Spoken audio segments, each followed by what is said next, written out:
Assalamu alaikum. Alhamdulillah, wassalatu ala Muhammad Rasulullah. So inshallah, today is the 8th session of reading Ibn Khaldun. And so it is the last one.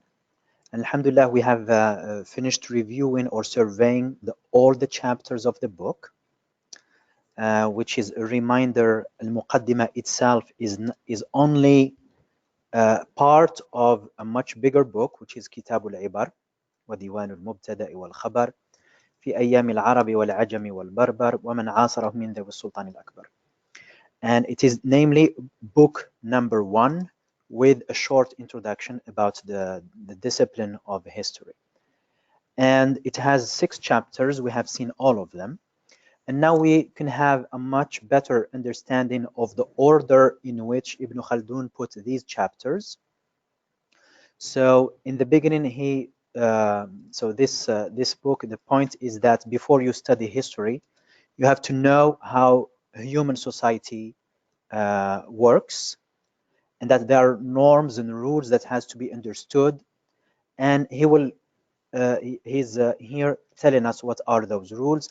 And the chapters, so there is Al-Umran al-Bashari, which is the discipline that he is purposefully suggesting and in fact founding as an independent new discipline, which will today inshallah will conclude about perhaps the best translation for Al-Umran al-Bashari, which is generally speaking sociology. And he talked first of all about Al-Umran al-Badawi, which is rural sociology, if we might say that, because in the order of Ibn Khaldun, that's al-Badu, meaning people who live outside cities, whether in agriculture or they're pastoralists, they take care of animal husbandry. They are not only simpler than urban societies, but they are chronologically earlier. So that's why he starts with them.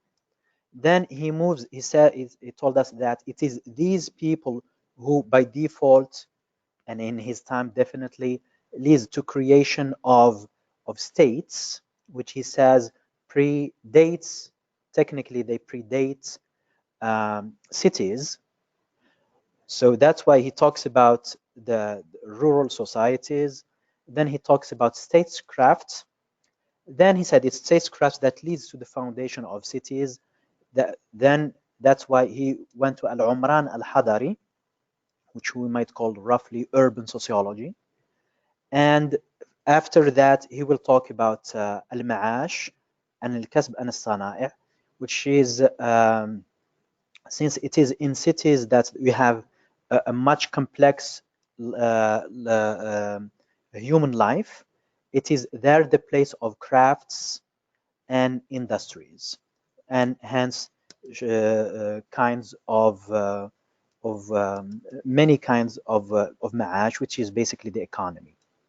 And when it comes to the economy, of course, it's shared by the urban and the non-urban.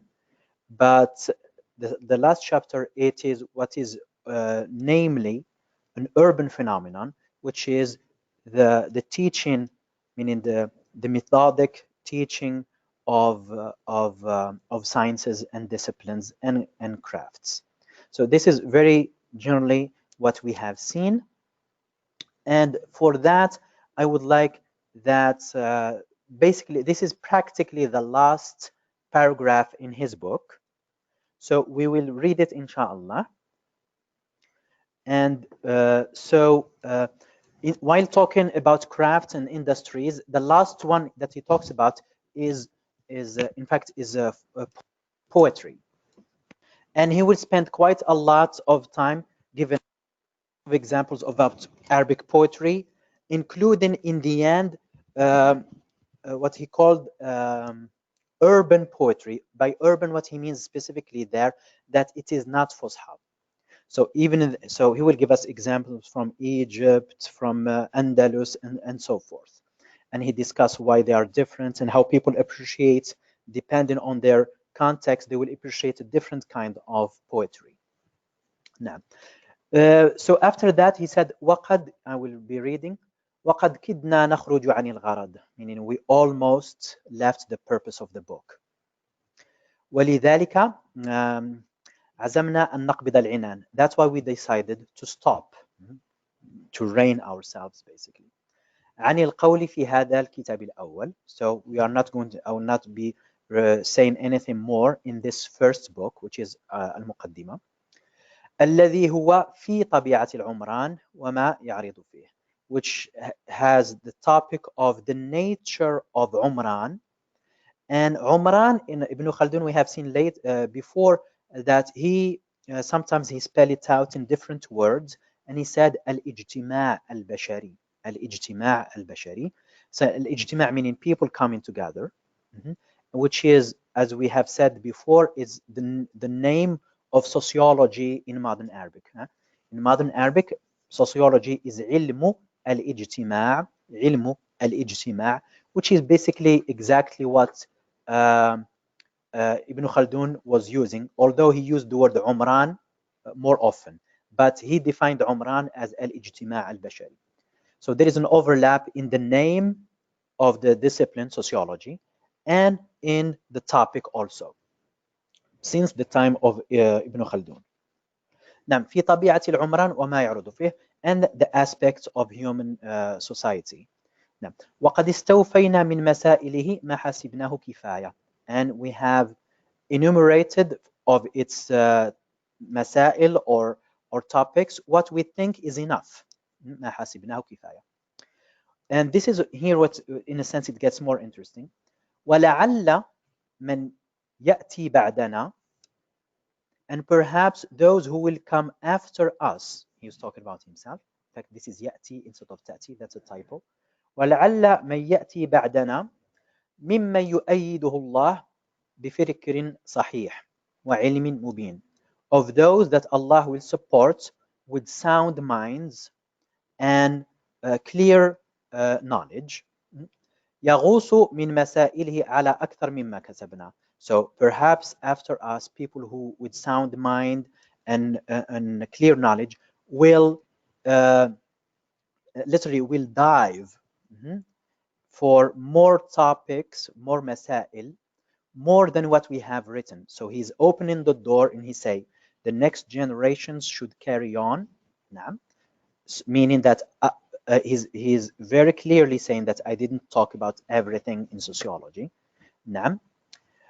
فليس على مستنبط الفن إحصاء فليس على مستنبط الفن إحصاء مسائله. And so it is not the duty of the founder of a discipline, مستنبط الفن, the founder of a discipline. So he's very aware that he is founding a new discipline. He's saying it clearly. This is what I am doing. فليس على مستنبط الفن إحصاء مسائله. So it is not the duty of the founder of a discipline to enumerate exhaustively all its topics and مسائل. نعم. وإنما عليه تعيين موضع العلم. So what is his duty is to indicate the topic of the discipline. What does this discipline study? Which is here al-Umran al-Bashari, human society. وإنما عليه تعيين موضع العلم وتنويع فصوله, and to literal translation, to diversifies its chapters, meaning to talk about different kinds. So shall we say, so you have the discipline, this is the topic of the discipline, and this is, shall we say, the subtopics of the discipline. وما يتكلم فيه, and what you should mention, what you should discuss in such a discipline. نعم. والمتأخرون يلحقون المسائل من بعده شيئا فشيئا, and it is the later scholars that should join, that should annex, that should add more topics or more masail in the sense of more questions to be discussed within the realm discipline that he has defined. من بعده, من after شيئا فشيئا, progressively, little by little. إلى أن يكمل, until this discipline is concluded in the sense that it is established, clearly established. Then he will refer to the Quran. Wallahu ya'lam wa antum la ta'lamun. Allah knows and you do not know. So this final paragraph is so he is humble enough that he's saying that, of course, don't expect me to talk about everything, that there is more to be added, but he's clearly saying that this is a new discipline. Now, so this is just the number of the page. So the al-Muqaddimah that we have surveyed so far, it's about, depending on the prints, it's about 1,000 pages. So it's quite exhaustive and quite informative. Now, what happened to al-Umran al-Bashari, علم al-Umran al-Bashari, after Ibn Khaldun? So after Ibn Khaldun, because originally Ibn Khaldun said that علم al-Umran al-Bashari is a prerequisite to study history. It's a prerequisite because history is obviously the life of human society. Now, so in Arabic, for example, his student Al-Maqrizi, Taqiyuddin Al-Maqrizi, so it was his direct students, and he speaks very highly of him. And so he follows that in his history. So meaning that Ilm al-Umran al-Bashari, it was more because Ibn Khaldun, after the Muqaddimah, he will write two other books, and in two other big chapters of the same book. You have Tarikh al-Arab, so history of the Arabs and people and other peoples related to them. Then Tarikh al-Barbar, the history of the Berbers, meaning about what happened in North Africa and Spain.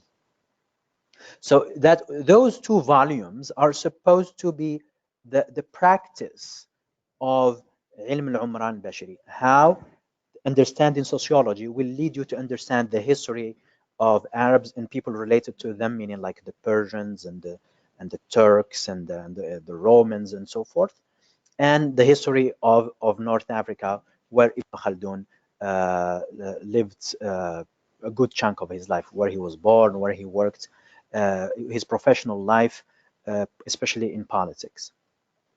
So Taqiyuddin, to some al-Maqrizi, he will carry that to some extent. So there is another scholar less known, Ibn al-Azraq. So he died on 896. Then he will the references to Ibn Khaldun will continue, but not very strongly. So Al-Hafiz Ibn Hajar, obviously, he will talk about Ibn Khaldun, but as you see, there are plus and minus. So so he will definitely acknowledge his skills in history. I think he called him Bari'. Naam. But he will also criticize him, but usually in things related to fiqh or so forth. So it was here he was doing a usual thing, what's the Jarh wa Ta'dil, basically. So he was another scholar, also a muhaddith, is As-Sakhawi, which he has quite, he praised him obviously because Sakhawi himself defended history, the discipline of history, and there was no way to not mention or deal with Ibn Khaldun, but he was somewhat also critical. Now, after that, Ibn Khaldun is not, because we, in my experience and what I have read, there isn't much about developing sociology. Okay, there isn't much that at least we know of so far.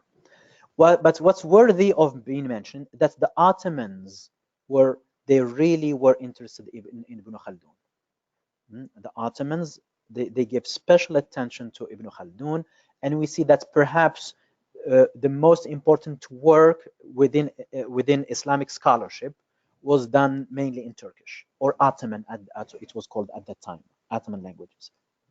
Now, we'll start with Haji Khalifa Katib Shalabi in Kashf al-Dhunun, which is in Arabic. For example, he will give a good evaluation of Ibn Khaldun and refer to him. So Ibn Khaldun obviously is not forgotten. So this is we're talking about, as you see, the 7th century. Then after that, people in the Ottoman Empire will be interested in al-Muqaddimah itself. We have examples like Mustafa Naima, who died in 1716.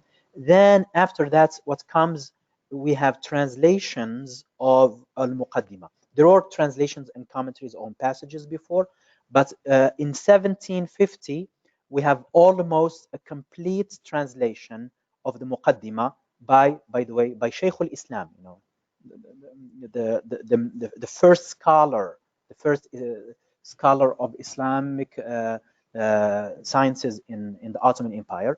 So Pirizada. So it was Shaykh al-Islam himself who made it almost a complete translation of al-Muqaddimah. So, and Pirizada, Shaykh al-Islam rahimahullah, he died in 1750. So this is the 18th century. Now the full translation of al-Muqaddimah into Ottoman Turkish is by the official historian of the Ottoman states, Ahmed Jawdat Pasha. Ahmed Jawdat Pasha, the official historian of the Ottoman state, he will do a full translation based on the previous translation, but we'll finish it and correct it and edit it. And after about 3 years, it was published, and this is the first publication of a Turkish translation. It was in 1860. We're talking about the 19th century now. And just a couple of years before that, there was the first edition, meaning print, Arabic edition. It was, and interestingly, it happened in 2 places. We're talking about Arabic editions, Arabic prints. One in Egypt, in Bulaq, and the second one in Paris. It is Arabic, but it is in Paris in 1857. Now, for the history of the editions of Ibn Khaldun and so forth, there is a good reference that I found is the Ali Abdul Wahid Wafi, who did a critical edition of al-Muqaddimah with in 3 volumes, and a good chunk of the first volume is his own studies, and he will what's a number of things are interesting about what he did, but he compared him with a French sociologist. He's supposed to be the founder of sociology, Auguste Comte. We'll talk about him briefly. So Ali Abdul Wahid al-Wafi, he did his PhD in France, and I think it was the comparison between Ibn Khaldun and Auguste Comte, who is credited with the foundation of what we might call modern sociology, although it has its problems, and we'll hopefully talk about it a little bit more now. So that's what happened basically in the Islamic world. Now in the West. In the West, it was in France that the first translation of Ibn Khaldun appears by William de Slan. Okay, William de Slan is an interesting figure. Excuse me, because he was originally Irish, but he gained French citizenship, and this person is, he was basically he worked for the Ministry of War. He works for the Ministry of War as an official translator, but he did scholarly translations. Okay, and the translation of Ibn Khaldun, the order to translate the works of Ibn Khaldun was from the Ministry of War. So these people, they were interested in Ibn Khaldun, and they saw him as somebody from whom they can learn a lot. Now, what happened is now France by this time has already occupied Algeria.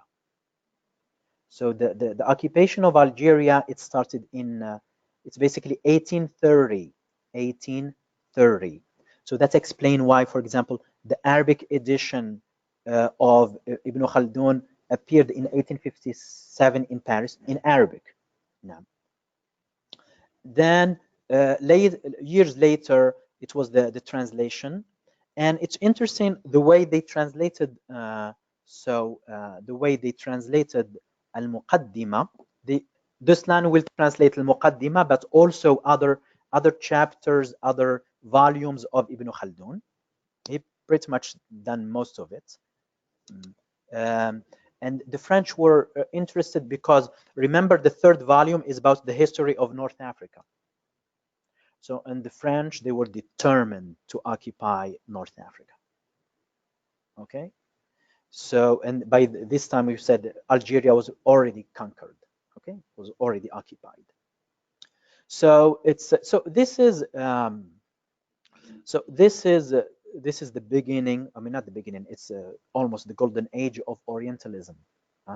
So the study of what's the Orient, meaning North. Most of it is Islamic world, but it was a systematic scientific study. So these people, they sent their scholars to study the language, to study the literature, to study the law, to study the customs, the traditions, the geography. It was a systematic study for the occupation. So these people were very, very methodical in what they were doing. So the translation of Ibn Khaldun comes in this context. Okay. Now, once Ibn Khaldun was translated to European languages, namely French, it was accessible to Western scholars, even those who did not know Arabic. And Western scholars, to some degree, they were shocked to see that Ibn Khaldun is talking about ideas and notions that they thought they were new, they were modern. Okay, so ideas of Adam Smith, whose masterpiece Wealth of Nations about the economy, and the basics. We talked about how Ibn Khaldun talks about taxation and the impact of taxation and so forth. For example, before that, there was Thomas Hobbes who died in 1679. I mean, he talks about the state of nature and some form of a social contract and the importance of a state and a leader and so forth. So these ideas that they thought they were rather modern and basically the fruit of European thinkers, they saw that Ibn Khaldun 4 years ago, has already talked about them, and he's talking about a new discipline. So they were a little bit taken aback. So, and that's, in fact, he is very respected in a Western tradition, okay, because they saw from their own perspective that this person is talking about things that we thought they are recently discovered. So this person is so Ibn Khaldun is taken seriously until now. And here I would like to mention that until now the French school, French scholarship is very affluent when it comes to the studies of Ibn Khaldun. Now, so Duslan, when he translated Ibn Khaldun, for example, he translates the Muqaddimah not as introduction, which is but as, and you see here, in English, it's almost the same word as in English. It's Greek anyway.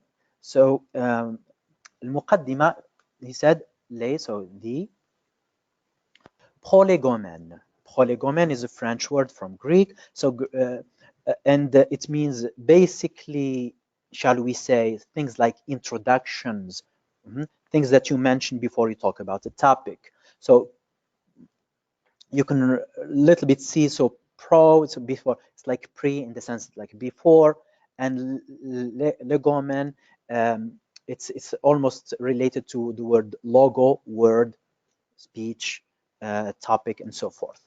Now, however, the choice of that word is not random, because the work, the prolegomena before that is a work of Kant, of Immanuel Kant, of a German philosopher. Okay, that he has a book about metaphysics that starts with prolegomena. Okay, so Kant, who is one of the great continental philosophers of Europe, نعم, and Ibn Khaldun, because both of them, they are talking about concepts that you have to respect before you go to a certain field. نعم. Kant is known for those who are who might be a little bit familiar with him, with the critique of pure reason, critique of pure reason. نعم. So he's a mighty philosopher in the modern times. نعم. So people, or basically all the people who came after him, they have to deal with him, both in the continent, in Europe, and in the British tradition. نعم. Now, so now, so people, when they were reading Ibn Khaldun in the 19th century, so they thought it's because in the 19th century, there were the foundation, the European foundation of more modern sociology. And what's interesting is that, you know, two main figures, and you have the first one is Quetelet. He's Belgian. He's Belgian, and who died in 1874, who has attempted something like sociology. And what's interesting is the name he came with. So la physique sociale, which means basically social physics. Social physics. Nam. So that was the name of the discipline that he suggested. And what's interesting, that to some degree it has some resemblance to Al-Umran al-Bashari. I'm not saying that Quetelet was aware of what Ibn Khaldun have done, but the name that he suggested for this discipline is a little bit similar. So you have social and Bashari, talk about humans, society, and you have physics, and you have Umran. So for example, Umran in modern Arabic, what comes first to mind when people, they think about architecture, meaning they talk about a structure, about something physical. So there are certain resemblance. Now, so Auguste Comte, the French, who is, at least in the French school, is usually considered the founder of sociology, because the name sociology, it was him who came up with this word, sociology. Okay. In the beginning, he adopted the word la physique sociale, but later he suggested sociology, which gained acceptance, of course, in English and in other languages. Now, and just since we talked Auguste Comte, so this is the philosophers who Ali Abdul Wahid. So Ali Abdul Wahid Wafi studied, and he compared him systematically with Ibn Khaldun. Of course, Auguste Comte is in the 19th century. Now, and he's known for his what's called positivism. Positivism, okay, and which is it's very materialistic. I mean, he's clear cut. He's very materialistic, and so he there was a tendency for him, and generally speaking, people in his time, to study society and humanities, and anything related to, you know, the aim was to, because of the success of the physical sciences, especially as, you know, things became, you know, in chemistry and physics and whatnot. So they said, okay, these what we call now sometimes exact sciences, okay, they must be doing something right, and we have to adopt their methodology to what we call now the human sciences.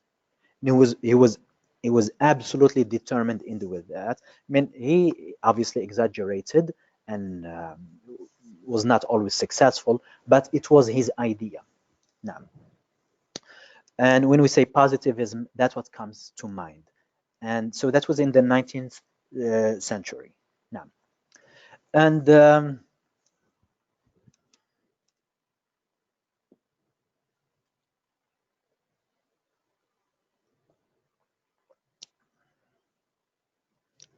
Now, of course, so we said that's in the 19th century. So after that, we said that especially in the French school, not only the French school, Ibn Khaldun kept being studied. And we have already mentioned, I think in the second, perhaps the second or the first session, that, you know, that Ibn Khaldun is claimed as absolutely avis, as if he was, as if he, avis he is or were in part of the Western tradition. Is fully claimed. That we remember the title that we read. So, for example, a recent article in the sense that it is 2006. So, Ibn Khaldun, the last Greek and first analyst historian. Okay, so so Greek obviously is claimed as the cradle of European civilization, and so we talked about the Annales school, which is a French school of historians. Well, we talked about what they call the total history and how they study the short term, the long term, and what's between. And we talked about especially the historian Brodel. And we said they are called the Annales school because the Annales, meaning the yearly, they had a scientific magazine or journal that was called the Annales. Now, so that, for example, also what's interesting is that another title that was given to Ibn Khaldun that I just read recently and I found a little bit odd is he's the first Orientalist. The first Orientalist. Huh? This is an interesting article. It happened to be in French. Even the title of the article is what should we do with Ibn Khaldun? Huh? If you care about the French, que faire d'Ibn Khaldun? What should we do with Ibn Khaldun? Huh? Meaning there is a problem here that he doesn't fit very well. Now, so here he was referred to as the first Orientalist. Now, what's odd about this, that an Orientalist is generally speaking somebody who's from the West and goes and study the Orient, the East, the Middle East or the Far East, whatever. Okay, but so Ibn Khaldun. So, but the implication that the Orientalist is coming from a modern perspective and is quote unquote more neutral and better equipped, and he sees society from a distance. Hence, his conclusions are shall we say reliable. That being said, now the word Orientalist now, generally speaking, it doesn't have a good connotation. So it's obviously related to colonialism and the projects of the 19th and the 20th century. So generally speaking, now people, when they say Orientalist, that's not a good word. That's a critique. No.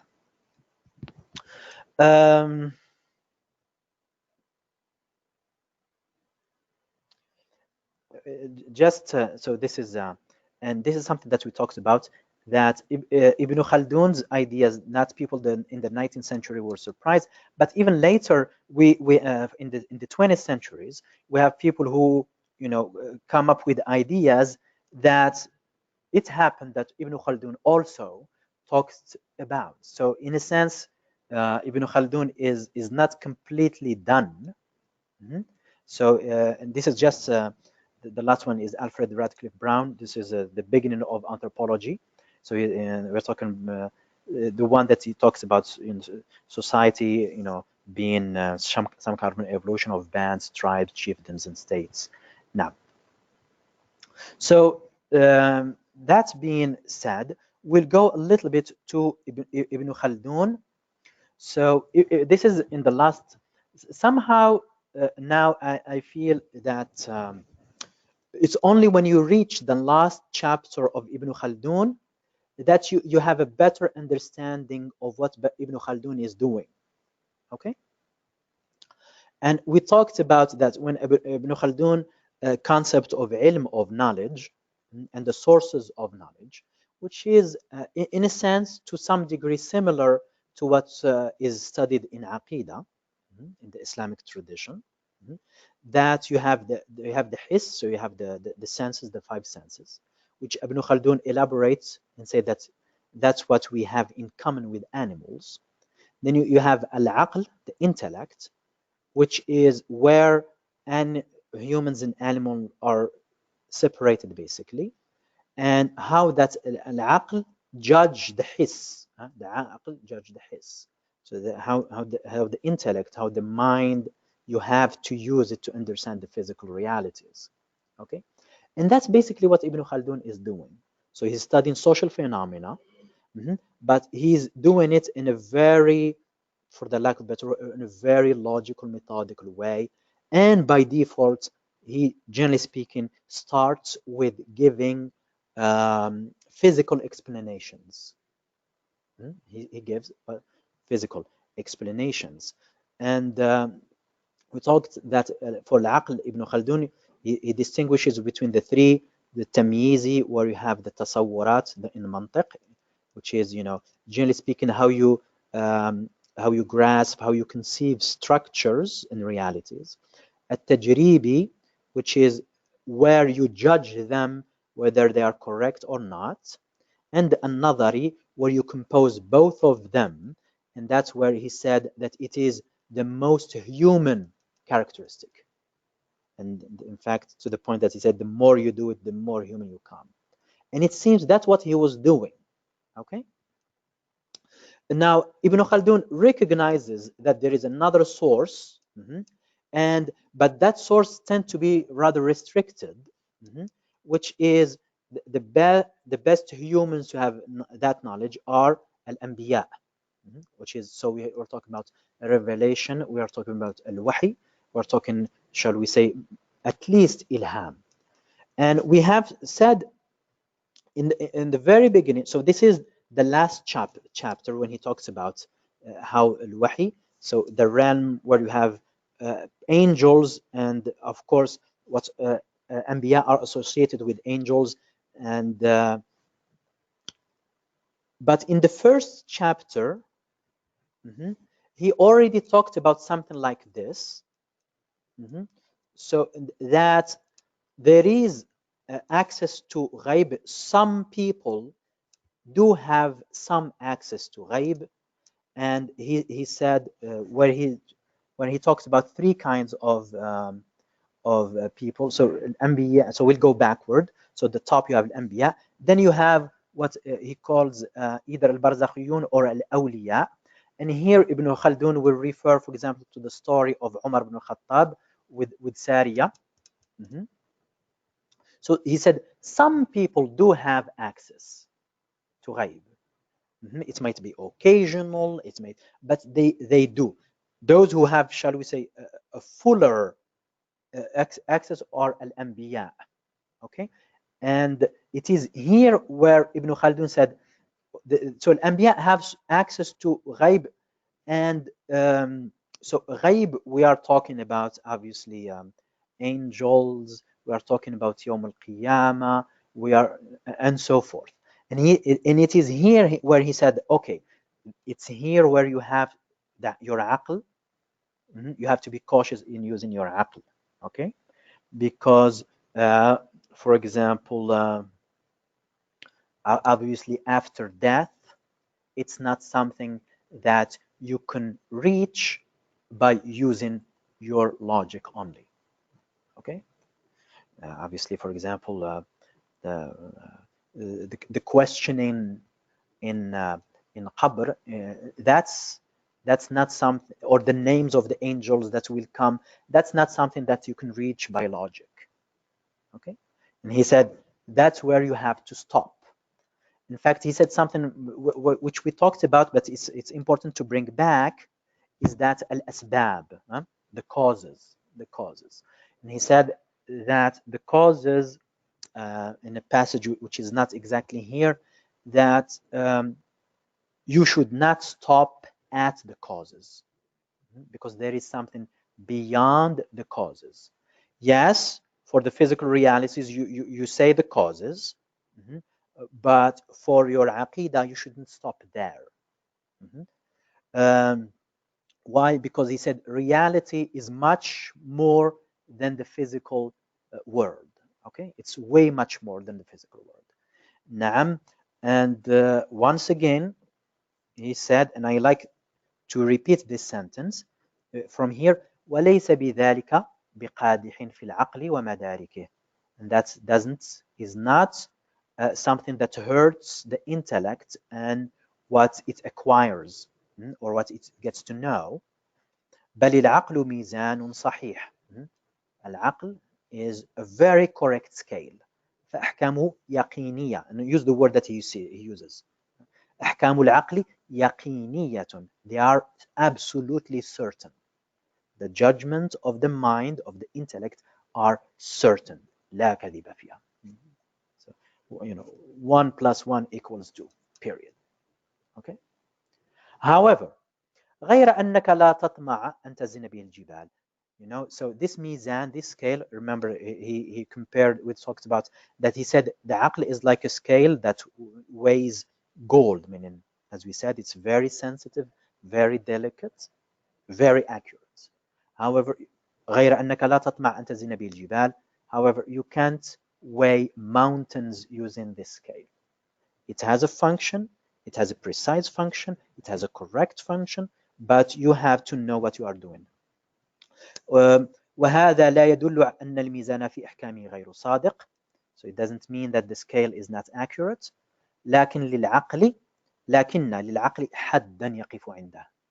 So it has limits, it has a horizon beyond which it can't go. ولا يتعدى طوره حتى يكون له أن يحيط بالله. So once again, you cannot comprehend, totally grasp totally Allah عز وجل وصفاته. نعم. فإنه ذرة من ذرات الوجود الحاصل منه. It's like a tiny, although in Arabic, in modern Arabic, ذرة is translated as an atom, but if you take it majazan as a figure of speech, نعم, meaning a very speck, نعم, from when it comes to existence as a total. وتفطن في هذا لغلط من يقدم العقل على السمع في أمثال هذه القضايا. So, and be aware of the error of those who will use عقل as opposed to wahi in these issues. So he compartmentalized, shall we say. Okay. So when he deal with the الحس, the عقل is a master. Okay. And so, and that explains why he seems to be very materialistic in his explanations. Okay, but you have to understand that he said فوق الأسباب أسباب. فوق الأسباب أسباب. So beyond the causes, there are other causes that are not accessible to us. And another way, another text, he will say that there are something like this. There are أسباب أرضية وأسباب سماوية. Something like there are earthly causes and there are أسباب سماوية, for the lack of better translation, heavenly causes, or celestial, celestial causes, shall we say. But what he said, they have to align. They have to align. And when they do align, that's when you get the full explanation. Okay.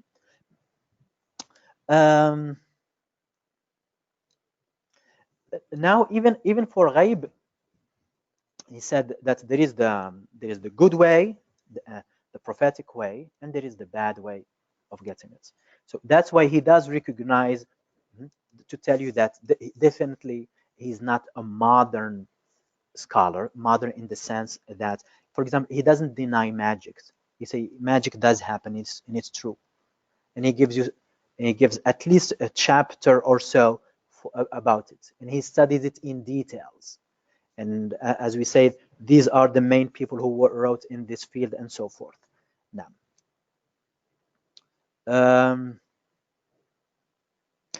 نعم.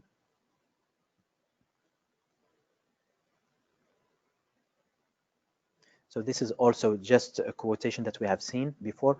والمعجزات لا يقاس عليها الأمور العادية ولا يعترض بها. So the separation that, yes, there are rules and so forth, but and mu'jizas do occur, however, they are not the standard. Okay? لا يقاس عليها الأمور العادية ولا يعترض بها. Meaning, if he gives you a rule, or don't tell him, oh, there was a miracle and that proves that. He say, no, that's the exception. It's not the rule. Now, they do exist, but when you deal with daily life, you use al-adiyya by default. نعم. And this is, it shows his usuli perspectives, and it seems in Ibn Khaldun liked usul al-fiqh very much. نعم. And this is something that وقل أن يكون الأمر الشرعي مخالفا للأمر الوجودي. Very rarely a shari command will go against a wujudi command. So wujudi is what perhaps the Hanaf will call takwini. It seems that at least some Malikis during that time, they say wujudi. It has to do with the existence as it is.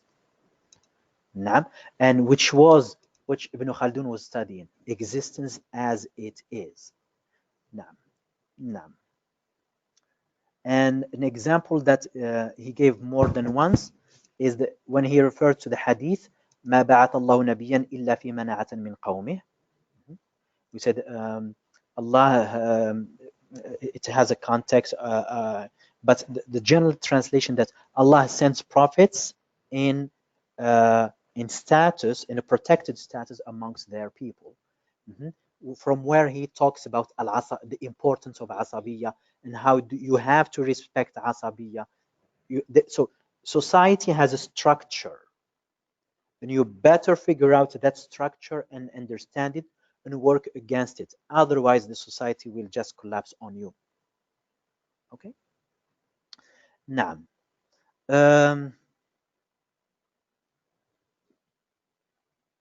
I would like to go and read how does Ibn Khaldun start al-Muqaddimah. Okay, what's basically the first thing that he says. So the first thing that he says in would like, for example, talk at least about two things. Is that generally the style that he uses is in the very beginning of the Muqaddimah, meaning, shall we say, the introduction of the Muqaddimah, the introduction of the introduction. Okay, is elaborate in style, which once basically which once he will study the subject matter, he will not be paying attention to embellish the writing, al-badi', for example. Okay, but in Muqaddimah, it's a proper Muqaddimah, because this is how people in his time wrote. Okay, and then you usually, for example, in what you have, although it's a traditional introduction, obviously he will make it in such a way that it goes parallel to what he's going to write about. Okay, which is in a sense classically done. Now, so he will start by praising Allah and sending the salam on the Prophet alayhi salatu salam, and also on the Sahaba. Very, very, shall we say, is the norm. Of course, we have to sometimes occasionally remind ourselves that we're talking about Qadi al-Qudat. So now, so let's see, inshallah. So he said, Alhamdulillah alladhi lahu al-izzat wal-jabarut wa biyadihi al-mulk wal-malakut. So praise to Allah, who has the glory, the might, and in his hand there is, shall we say, kingship and dominion. I mean, very rough translation. And for example, the word what attracted my attention is al-mulk, which is a whole chapter in his Muqaddimah. But of course, in there he will be talking about statecraft and kinship. Okay, نعم وله الأسماء الحسنى والنعوت نعم so he's talking about نعم العالم the description العالم فلا يعزب عنه ما تظهره النجوى أو يخفيه السكوت so one of it so he purposefully talked about العلم knowledge نعم then والقادر فلا يعجزه شيء في السماوات ولا يفوت so the قدرة the might then and here it will become much clearer the subject matter أنشأنا من الأرض نسما so he created us from earth as souls واستعمرنا فيها أجيالا وأمما so he made us inhabit it generations and nations by the way استعمرنا فيها it reminds you of العمران العمران البشري نعم ويسر لنا منها أرزاقا وقسما so and he made it and he made our rizq our provision our sustenance easy in it one again one of the chapters of المقدمة is talk about أسباب الرزق والمعاش تكنفنا الأرحام والبيوت ويكفلنا الرزق والقوت وتبلينا الأيام والوقوت وهو الحي الذي لا يموت نعم so again about الرزق والصلاة والسلام على محمد النبي الأمي العربي المكتوب في التوراة والإنجيل المنعوت نعم so then he sent the greetings to the Prophet عليه الصلاة والسلام and for example the word al-Arabi and remember that in his theory why the Arabs were where the Prophet ﷺ was sent. Okay, we talked about, for example, that they didn't have a civilization in you know an established statecraft and whatnot, and that made them acquiring it made reforming them easier as opposed to people who have a very long established civilization. and remember that with civilization comes corruption, and because for example when he talked about al-Badu, he said that their sins are in the realm of daruriyat as opposed to the sins of urbanites, which are usually in the realm of al-kamaliyat, in the luxuries. And he said, and islah al-daruriyat is much easier. نعم. الذي I will just read it and we'll stop inshallah. الذي تمخض لفصاله الكون قبل تعاقب الآحاد والسبوت ويتباين زحل واليهموت. So this meaning that the Prophet ﷺ, in a sense that it reminds us of that the count, the universe was created that the Prophet ﷺ was a prophet before shall we say our world existed. نعم وشهد بصدقه الحمام والعنكبوت وعلى آله وأصحابه الذين لهم في محبته واتباعه الأثر البعيد والصيت والشمل الجميع في مظاهرته. So he's talking about the Sahaba, praising them and praying for them. ولعدوهم الشمل الشتيت, and he's praying against their enemies. ولعدوهم الشمل الشتيت. صلى الله عليه وسلم ما اتصل بالإسلام جده المبخوت وانقطع بالكفر حبله المبتوت وسلم كثيرا. أما بعد فإن فن التاريخ من الفنون التي تتداولها الأمم والأجيال. Then he starts talking about human history. So inshallah we'll stop here, but should you have questions, let us know. Inshallah.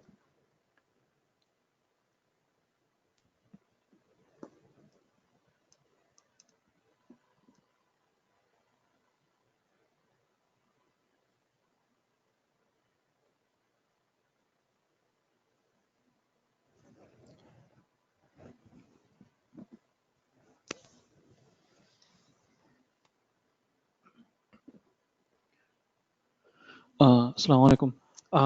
So Immanuel Kant, one of the things I thought he believed in was the fact that you can have unity through democracy, and eventually we would get there. Did Ibn Khaldun ever believe that we could, as for the world, we could ever actually unite we would always be somewhat separated. Immanuel Kant, I don't recall that he talked about things like that. No. So Immanuel Kant is a very idealistic philosopher, and he has a number of concepts, especially the concept, especially about knowledge, how we conceive knowledge and whatnot. But I don't recall that he talked about that. I don't recall about that he talked about that. Yes. However, what's your question about Ibn Khaldun? Did he ever believe that That that the Muslim Ummah or the world, for that matter, or what? or the world Yes. could ever unite?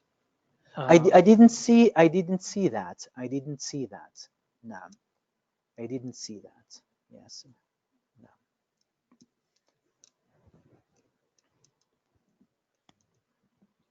We have a question online. No. Was Marx influenced by Ibn Khaldun? I don't know of that. I don't know of that. So Marx, we are talking about basically the 19th century. He might have heard of him, which is most probable, but I don't see. I don't see that. No, I don't see that. What's common? What Ibn Marx is known for. We might have mentioned it before. That once, of course, he studied philosophy, but once he discovered history, and he fine-tuned his theories way much better. In fact, he refers, I think he referred to history as, we might have talked about it, as a new continent. When you discover a new continent, there is so much to take advantage of. So definitely Marx used history, and and if you are familiar, that he saw the evolution of human society. So I don't know of anything specific, but I wouldn't be surprised.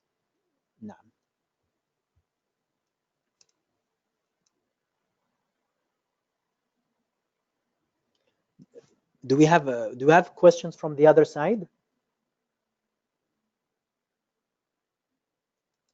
Any more questions?